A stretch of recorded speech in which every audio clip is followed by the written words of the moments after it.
एक बार संत एकनाथ जी के आश्रम में एक विधवा औरत का लड़का रहता था। उसके पिता नहीं थे। वह अपने गुरु की आज्ञा में हमेशा तत्पर रहता था। कोई भी कार्य बोल दें गुरु जी तो वो हमेशा वो कार्य के लिए तैयार खड़ा रहता था।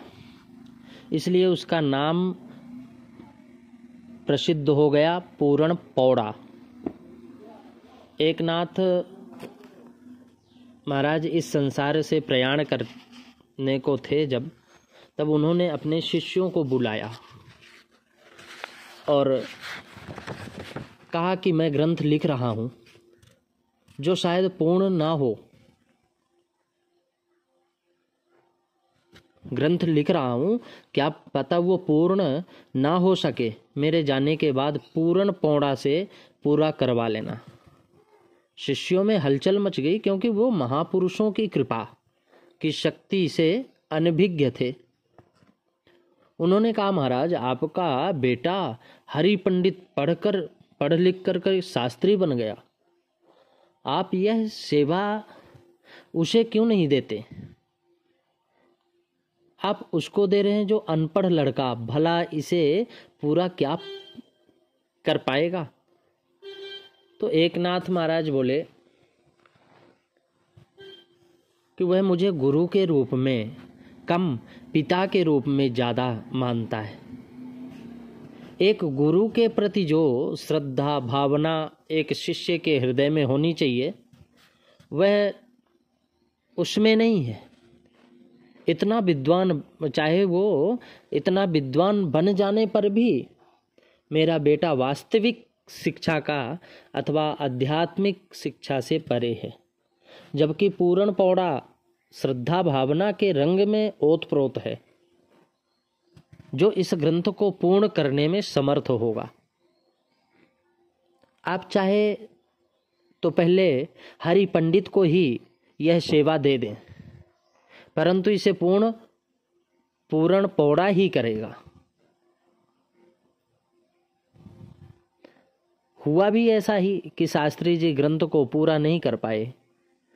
गुरुदेव के वचनों पर श्रद्धा रखने वाले अनपढ़ जो कभी अंगूठा छाप, जो कभी विद्यालय गुरुकुल की तरफ अपना कदम ही नहीं बढ़ाए, ऐसे भक्त पूर्ण पौड़ा ने ग्रंथ को पूरा कर दिया।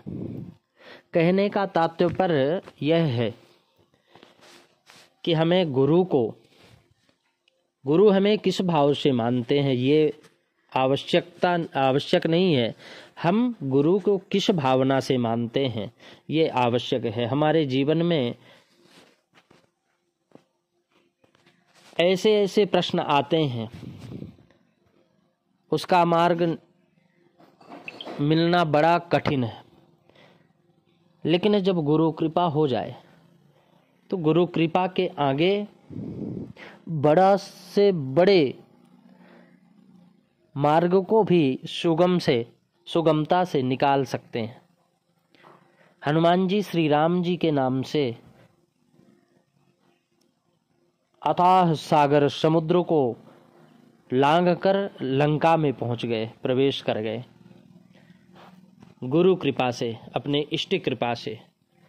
ठीक इसी प्रकार हमें अपने इष्ट और गुरु पे विश्वास रखना चाहिए। गुरु गूंगा, गुरु बावड़ा, गुरु देवन के देव। कहते हैं गुरु गूंगा हो, गुरु पागल हो, अंधा हो, लंगड़ा हो, लूला हो, कैसे भी हो, आपने यदि गुरु बना लिया जीवन में किसी को भी, उसके प्रति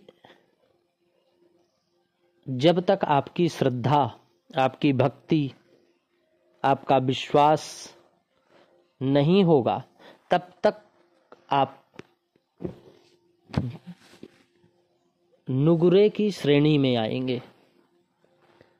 बनाने से कुछ नहीं, गुरु बनाने से कुछ नहीं होता। गुरु की आज्ञा का पालन करना, गुरु के मार्ग बताए हुए मार्गों में चलना, ये शिष्य का कर्तव्य है। और वही पूर्ण हो पाता है। गुरु शिष्यों की परीक्षाएं लेते हैं, कठोर परीक्षाएं होती हैं, लेकिन जो पास हो जाता है गुरु उसे हृदय से लगा लेते हैं। गुरु से बढ़कर संसार में कोई भी नहीं है। जब आपका जन्म हुआ तो जब अपना जन्म होता है तो माँ बचपन की गुरु बनती है, बचपना संभाल देती है। युवावस्था में किसी संत को, किसी महापुरुष को गुरु, आचार्य को गुरु बना लो, आपका युवावस्था संभल जाएगा। और यदि माँ को और आचार्य को आपने सही समय पर गुरु अपना लिया तो माँ की कृपा से आचार्य आपको अच्छे मिलेंगे, आपको गुरु अच्छे मिलेंगे, और गुरु कृपा से आपको भगवत कृपा हो जाएगी, प्राप्त हो जाएगी। भगवान की आपको कृपा छाया प्राप्त हो जाएगा।